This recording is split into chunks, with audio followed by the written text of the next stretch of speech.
This is Radio Health Journal. I'm Reed Pence. This week, doctors who spread lies about COVID. A little bit goes a long way. If your scientist says one thing and my scientist says another, who's to say who is right? And so it is this slow erosion of fact. But what do we do about it when Radio Health Journal returns?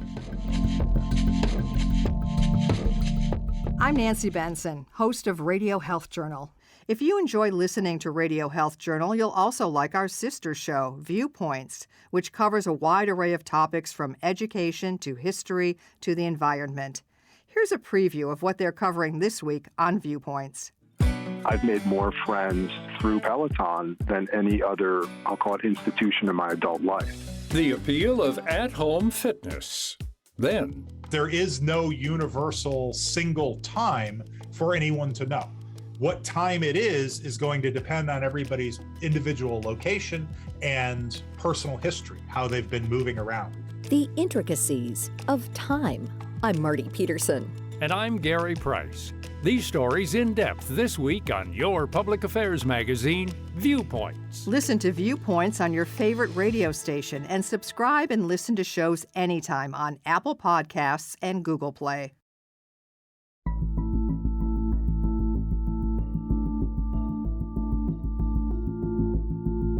The COVID-19 pandemic has an informational aspect that's unlike any pandemic before. In bygone days, people trying to spread misinformation on just about anything might have to stand on a soapbox and give speeches in one town after another. Or maybe with a printing press, they could distribute a few thousand copies of a flyer. Today, it's all different. Conspiracy theories have spread like mold in dark places throughout the American consciousness for as long as we can remember. The difference today is with one click of a button, that gets sent to 2 million people.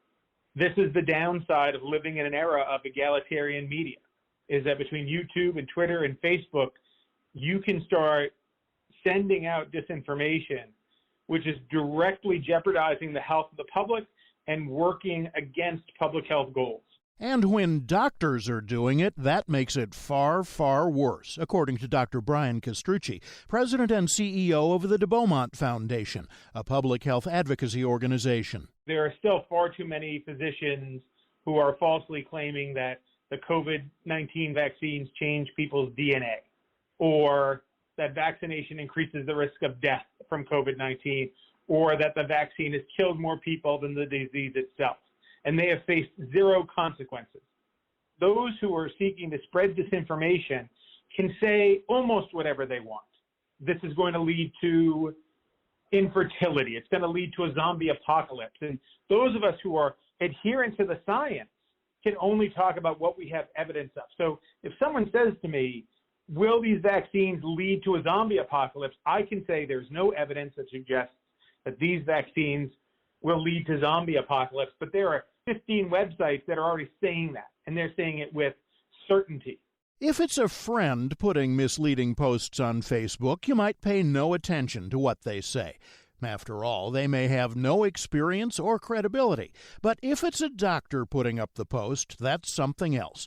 Dr. Humayun Chowdhury is president and CEO of the Federation of State Medical Boards. It's one thing to have your neighbor make a comment or a belief about whether it's COVID or one or more ways to manage it. But when a licensed physician makes a claim, there is an expectation that the physician is someone who has gotten the ability to practice medicine because of their education, their training, that they know how to weigh the facts, the pros and cons before making a judgment.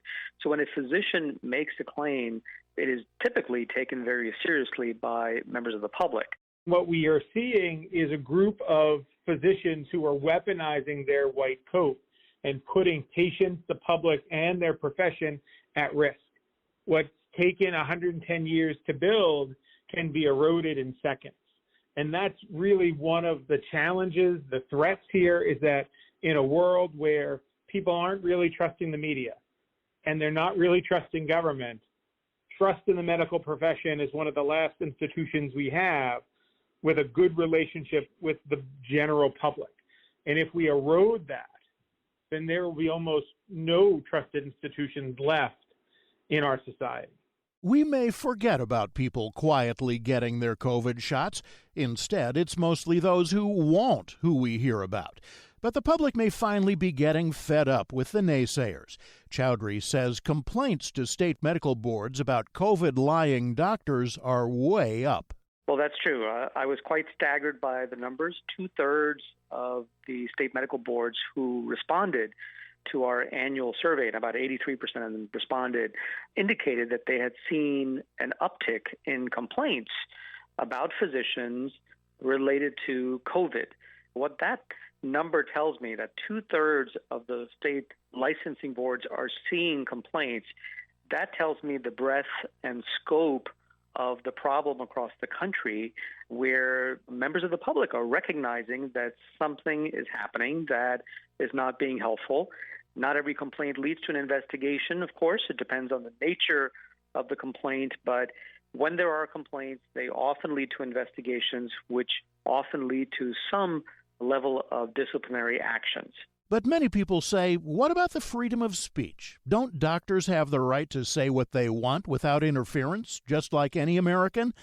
Well, no. Castrucci says not if you're a licensed professional. Your obligation is to the truth. And the de Beaumont Foundation survey shows that the vast majority of the public agrees. Free speech is fine, but don't do it while sharing your credentials or wearing your white coat. And free speech does not give people, especially physicians, to spread disinformation, to purposely mislead the public. And if physicians are spreading disinformation, things they know are not true, things for which there is no evidence base, that is where free speech goes too far.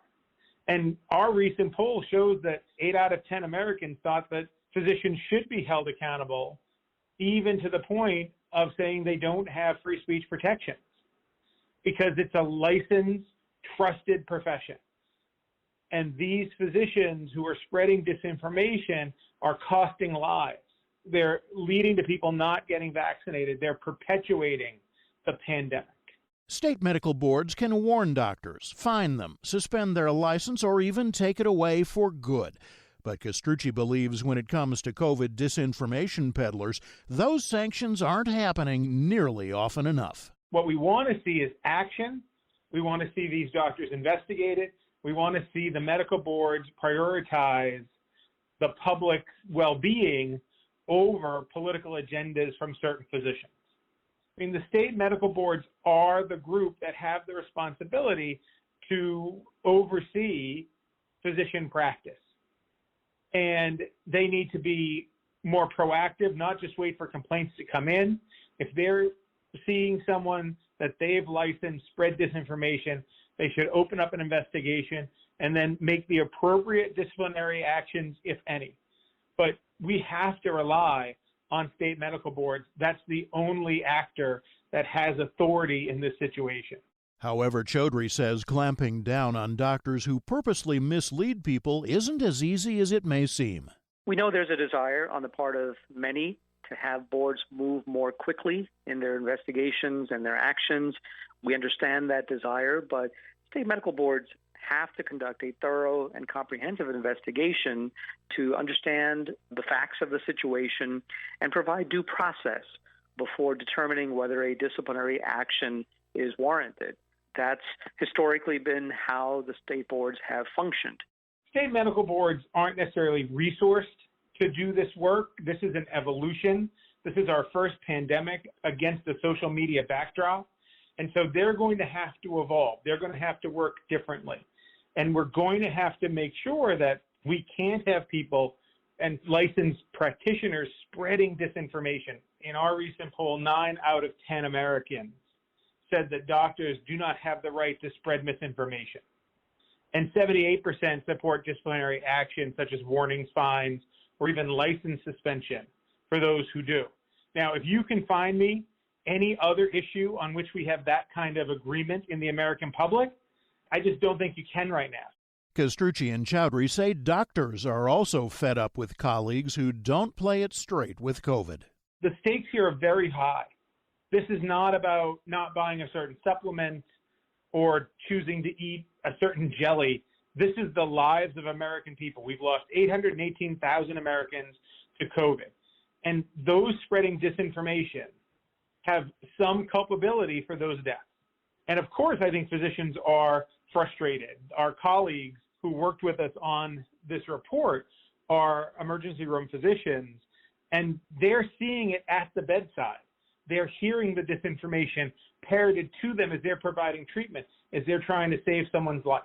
Physicians who are doing their very best and working overtime in hospitals and in their own offices to manage patients with COVID, there is a degree of frustration out there because misinformation and disinformation is taking its toll. It's adding to the challenges that they face in managing patients and seeing patients who are not vaccinated because they believe they have heard physicians or others say that it's not necessary or that haven't worn a mask can be quite frustrating at the point of care level, especially when individuals need to be on a ventilator or ultimately die as a result of that misinformation and disinformation. So it is frustrating. However, Castrucci says this issue is about a lot more than just COVID.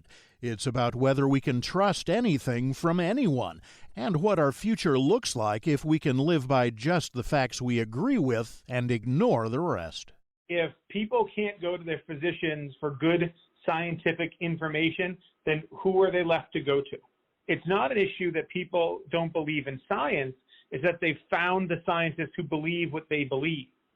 And so if your scientist says one thing and my scientist says another, who's to say who is right? And so it is this slow erosion of facts and the belief that we are really having a debate when we're actually having a medical crisis. It's true that there are gray areas in medicine, but Castrucci says not when it comes to facts. Those are incontrovertible. Dictionary.com defines alternative facts as delusions or untruths. You just used the term alternative facts. When did that become a thing? Like, there has to be a scientific consensus when we are speaking about facts. No matter what your political affiliation, 2 + 2 is not 7. We can argue it all day. These vaccines are not causing more deaths than the virus. These vaccines do not make you magnetic. These are things that are known falsehoods, and people are still perpetuating this propaganda. And so you have asked an important question that really gets to the heart of it going forward. What are facts? How do we determine facts? But to me, it speaks to where we are, that we're even having to have a conversation about what is a fact anymore. And that's what these disinformation doctors have contributed to, a world without facts. And while it's bad enough when people put on blinders individually, now Chowdhury says some states seem to be trying to do it officially and keep medical boards from being independent.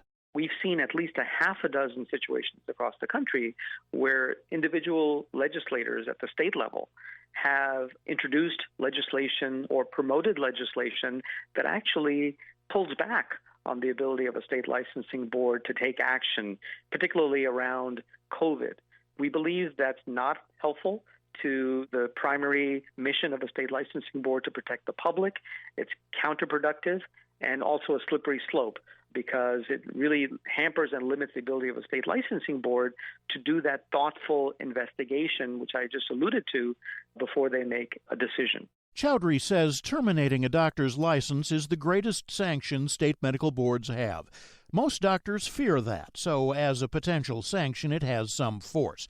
Yet even when hit by that penalty, those who are intent on spreading disinformation could keep right on doing it. The problem is bigger than just doctors and COVID. The solution will have to be, too.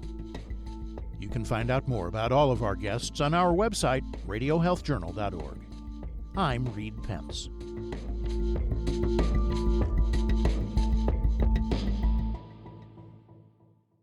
Coming up next week on Radio Health Journal. That does not mean that we can raise our hands and we give up and we say, oh, well, it's too late. The temperatures are rising, because these damages are not sort of going off of a cliff. Climate change and life as we know it. Do rising temperatures mean there's no hope? Then the unavoidable vegan diet of the future. You can be a vegan and still have a very unhealthy lifestyle if you really want to. I mean, vodka is vegan, potato chips are vegan. All that and more on Radio Health Journal.